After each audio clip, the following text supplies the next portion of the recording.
یہاں پہ بدقسمتی سے ایک ویڈیو سرکولیٹ ہو رہی ہے اور یہ BLA نے کیا ہے، جو بلوچستان لبریشن آرمی ہے، کالعدم تنظیم ہے. انہوں نے پاکستان کے فوجی جوانوں کی ویڈیو جاری کر دی ہے. یہ فوجی جوان انہوں نے پکڑ لیے تھے، جبری طور پہ انہوں نے گرفتار ان کو کر دیا تھا. جبری گمشدگی، جبری طور پہ لاپتہ کرنا، یہ ایسے ہی ہوتا ہے. تو انہوں نے جناب ان کو پکڑ لیا تھا بغیر کسی قانون کے، اور یہ ایک غیر قانونی کام انہوں نے کیا BLA نے. اور ان مجبور فوجیوں کی اب ویڈیوز جاری کی جا رہی ہیں اور وہ کافی دکھی دکھائی دے رہے ہیں، بلکہ کچھ فوجی تو بہت پریشان دکھائی دے رہے تھے. میں وہ کہنا نہیں چاہتا، فوجی یونیفارم کے اندر کوئی آدمی اتنا کمزور دکھے تو اچھا نہیں لگتا، یہ بہت نامناسب ہے. اور اس میں ان کے مطالبات جناب وہ کہتے ہیں منظور نہ کیے گئے تو خدا نخواستہ وہ قتل کر دیں گے. یہ بڑی الارمنگ سچویشن ہے. وہ بار بار ویڈیوز جاری کر رہے ہیں.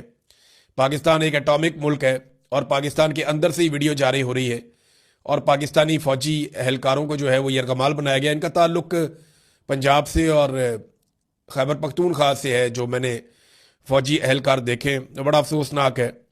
تو ان کی رہائی کے لیے فوری طور پہ اقدامات ہونے چاہیے. فوراً ایک ہنگامی آپریشن کرنا چاہیے تاکہ یہ ڈرامہ بند ہو.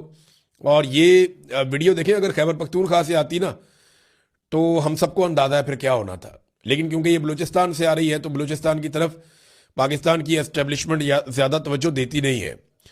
دیکھیں ایک اور چیز بھی انٹرنیشنلی آئی ہے اور وہ پوری دنیا کے اندر جناب وہ پھیل رہی ہے بات کے، اور یورپی اخبارات باقاعدہ لکھ رہے ہیں اسے. فرانس کے اندر لکھا گیا اور جگہوں پہ بھی یہ بات چھپی ہے اور ڈسکس ہو رہی ہے. اور ایک اوپن سیکرٹ ہے کہ پاکستان میں جو ہے وہ منشیات کا کاروبار بڑھتا جا رہا ہے، اور بین الاقوامی میڈیا اس طریقے سے پورٹرے کر رہا ہے کہ پاکستان دنیا میں منشیات کا نیا ہب بن گیا ہے، کیونکہ افغانستان کی جو حکومت ہے اس نے اسے کنٹرول کیا ہے.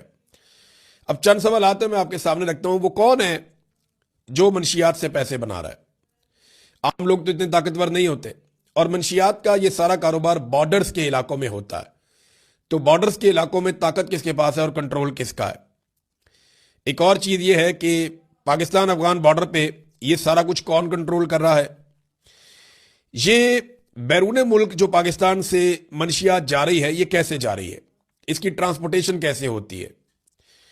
پھر روزانہ افغانستان سے ہزاروں ماہر ورکرز پاکستان میں داخل ہوتے ہیں جو منشیات کا کام کرتے ہیں. یعنی یہ عام آدمی نہیں کر سکتا. عام لیبر جو ہے یہ منشیات کے کھیت میں کام نہیں کر سکتی. عام لیبر جو ہے وہ اس کی پروسیسنگ نہیں کر سکتی. یہ بڑے ماہر لوگ ہوتے ہیں.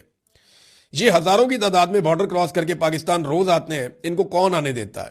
کون انہیں رستہ دیتا ہے، پرمٹ دیتا ہے اندر آنے کا؟ اور یہ روزانہ کام کر کے واپس چلے جاتے ہیں. تو یہ، اور میں نے یہ چیز خود دیکھی ہے. اور یہ جو فیکٹریاں بنی ہوئی ہیں جہاں پہ منشیات تیار ہوتی ہے، ان فیکٹریوں کو کون تحفظ دے رہا ہے؟ پھر یہ مال کیسے پاکستان کے اندر ٹریول کرتا ہے اور پاکستان سے باہر اسمگل ہوتا ہے؟ یہ وہ سوالات ہیں جن کا جواب ابھی تک نہیں دیا گیا. تو پاکستان کی اسٹیبلشمنٹ کو ان چیلنجز کا سامنا ہے، خاص طور پہ اپنے جو ملٹری کے لوگ ہیں انہیں فوری طور پہ رہا کروایا جائے تاکہ بددلی نہ پھیلے. پھر ناظرین، اسرائیل کے ساتھ نارملائزیشن تقریباً پاکستان کی ہو چکی ہے. یہ بات آپ اپنے ذہن میں رکھ لیں. صرف اس کی ایک رسمی جو اناؤنسمنٹ ہے وہ باقی ہے، اور وہ رسمی اناؤنسمنٹ کرنے کی کسی کو کوئی جلدی نہیں ہے، کیونکہ اسرائیل کو پاکستان کی طرف سے کوئی گرم ہوا نہیں جا رہی. یہ اسرائیلی بار بار کہتے رہے. پاکستانی وزیر اعظم نے اسرائیل کا نام بھی نہیں لیا. فلسطینی بچوں کے جو قتل ہوئے ان کا نام بھی نہیں لیا. اور بورڈ آف پیس کے اس پلیٹ فارم پہ کوئی ایسی بات نہیں کی شہباز شریف نے جس سے نیتن یاہو یا اسرائیل ناراض ہو جائے یا انہیں ناگوار گزرے. ایسی کوئی بات پاکستانی وزیر اعظم نے نہیں کی. اگر وہ کر دیتے تو کوئی فرق نہیں پڑتا. اسرائیل کو پتہ ہے وہ کیا کر رہا ہے، جو ظلم کر رہا ہے لگاتار وہ کر رہا ہے، اور اس کو اگر ظالم آپ کہہ بھی دیں تو اس سے کیا فرق پڑے گا. لیکن شہباز شریف صاحب نے ایسی کوئی بات نہیں کی جس سے اسرائیل ناراض ہو جائے، کیونکہ ڈونلڈ ٹرمپ اسرائیل سے پیار کرتے ہیں اور بہت پیار کرتے ہیں. ڈونلڈ ٹرمپ سے بہتر آدمی اسرائیل کو کبھی نہیں ملا، اور یہ اسرائیلی وزیر اعظم خود کہہ چکے ہیں کہ ڈونلڈ ٹرمپ ہمارا سب سے بہتر آدمی ہے جو ہمیں وائٹ ہاؤس میں آج تک میسر آیا. یہ ڈونلڈ ٹرمپ کے بارے میں اسرائیل کی رائے ہے، اسرائیلی وزیر اعظم کی رائے. تو ہمارے وزیر اعظم نے بھی ایسی کوئی بات نہیں کی جس سے اسرائیل کو برا لگے. آج جو قومی اخبارات ہیں پاکستان میں، وہاں پہ باقاعدہ لکھ دیا گیا کہ ہزاروں فوجی بھیجنے کا وعدہ. یہ چیز چھپ گئی ہے اور مین ہیڈ لائن چھپی ہے، ہزاروں فوجی غزہ بھیجنے کا وعدہ. تو یہ جو فوجی غزہ میں جائیں گے، اس کے لیے قوم کو کیا اعتماد میں لیا گیا؟ اس کے لیے کیا قومی اسمبلی کے اندر، سینٹ کے اندر ڈیبیٹ ہوئی؟ کیا عوامی منتخب نمائندوں نے اس پہ بات کی؟ تو ایسا تو کچھ نہیں ہوا، بلکہ یہ اسٹیبلشمنٹ کا اپنا فیصلہ ہے اور وہ اپنا فیصلہ مسلط کر رہے ہیں جیسے وہ ہمیشہ سے کرتے چلے آئے۔ پنجاب گورنمنٹ کا ناظرین طیارہ جو ہے وہ درد سر بنا ہوا ہے پنجاب حکومت کے لیے ہی۔ اچھا، مریم نواز کو تو اس بات کی فکر ہی نہیں ہے، کیونکہ انہوں نے عوام سے ووٹ ہی نہیں لینا۔ انہوں نے تو عاصم منیر صاحب کو راضی رکھنا ہے اور ملٹری اسٹیبلشمنٹ کو راضی رکھنا ہے۔ انہوں نے خود بتایا تھا کہ وہ طریقہ انہیں اچھے سے آتا ہے کہ اس میں جوتے صاف کرنے پڑتے ہیں، تو وہ بہت اچھا یہ کام کر رہی ہیں۔ تو انہیں پتہ ہے کہ میں چاہے جہاز لوں، چاہے میں راکٹ لوں، چاہے جو مرضی میں چیز لے لوں، سونے کا بنا ہوا جہاز بھی لے لوں، تو مجھے ابھی کوئی نہیں چھیڑ سکتا، کیونکہ عوام کی اوقات نہیں ہے ان کو لگتا ہے، اور جو اسٹیبلشمنٹ ہے وہ ان کے ساتھ ہے۔ تو یہ طیارہ انہوں نے لیا ہے، اور طیارے کے بارے میں پتہ چل رہا ہے کہ جناب یہ تو عیاشی والا طیارہ ہے۔ اب اس کے اوپر رپورٹیں آ رہی ہیں سامنے۔ یہ تو باتیں چھپا رہے تھے، لیکن کمپنی نے بتا دیا کہ جناب یہی لے کر گئے۔ اب یہ پرائیویٹ طیاروں میں وہ طیارہ ہے جو عیاشی کے لیے استعمال ہوتا ہے، ایک مقام رکھتا ہے۔ ایلون مسک جیسے لوگ اس طیارے کو استعمال کرتے ہیں۔ گلف سٹریم بڑا کمال طیارہ ہے، مہنگا ترین جہاز ہے، اس میں بیڈ روم بھی ہے، بہترین زبردست، آپ سو سکتے ہیں، آرام کر سکتے ہیں، انجوائے کر سکتے ہیں، مساج چیئرز وغیرہ بہت کچھ ہے جہاز کے اندر، کمال جہاز اور بڑا سیف جہاز ہے۔ تو یہ جناب مریم نواز کے لیے لیا گیا تاکہ وہ انجوائے کریں۔ 4 جھوٹے جواز ابھی تک پیش کیے گئے مسلم لیگ نون کے لوگوں کی جانب سے یا پنجاب حکومت کی جانب سے، اور یہ جھوٹے جواز ہیں چاروں، میں آپ کو بتاتا ہوں۔ نمبر 1، پہلے یہ کہا گیا کہ یہ ایئر لائن کے لیے خریدا گیا ہے، پھر پتہ چلا کہ اس ایئر لائن کا تو وجود ہی نہیں ہے، تو جھوٹ پکڑا گیا۔ پھر یہ کہا گیا یہ ایئر ایمبولنس ہے، اور بھئی اتنی مہنگی ایئر ایمبولنس تو ہوتی نہیں، ایئر ایمبولنس کے لیے جہاز استعمال ہوتے ہیں، وہ تو بہت سارے لیے جا سکتے ہیں اتنے پیسوں میں، تو یہ ایئر ایمبولنس بھی نہیں نکلی، اور یہ بھی جھوٹ پکڑا گیا کہ اس کے اندر تو ایسا کوئی اسٹیچر کوئی چیز ہے ہی نہیں۔ پھر تیسرا جناب یہ کرائے کے اوپر ہم دیا کریں گے، اور بھئی اس کا کرایہ کون دے گا؟ یہ تو ملینز کے اندر، اس کا 1 گھنٹے کا اڑنے کا خرچہ ہے، یعنی ملینز کے اندر اس کا 1 گھنٹے کا اڑنے کا خرچہ ہے۔ یہ اتنا مہنگا جہاز ہے، اس کی مینٹیننس پہ بہت پیسے لگتے ہیں، تو یہ کرائے والا جھوٹ بھی ان کا پکڑا گیا۔ اب یہ کہہ رہے ہیں جناب کہ کیونکہ ہم نے غریبوں پہ پیسے خرچ کیے ہیں رمضان میں، تو اپنے لیے ایک طیارہ لے لیا، تو پھر کیا ہوا؟ آپ اندازہ کریں کیسے بے شرم ہیں یہ لوگ، کہ وہ کہہ رہے ہیں جناب ہمارا بجٹ ہے، ہم جو مرضی کریں۔ اور بھئی قوم کا پیسہ ہے، کسی کے باپ کا پیسہ تھوڑی ہے، اور غریبوں پہ جو پیسہ خرچ کیا وہ قوم کا پیسہ خرچ کیا۔ غریبوں سے ہی پیسہ چھینتے ہیں اور پھر بعد میں انہیں اس میں سے تھوڑی سی پینٹس دے دیتے ہیں، چند دانے ان کے آگے پھینک دیتے ہیں۔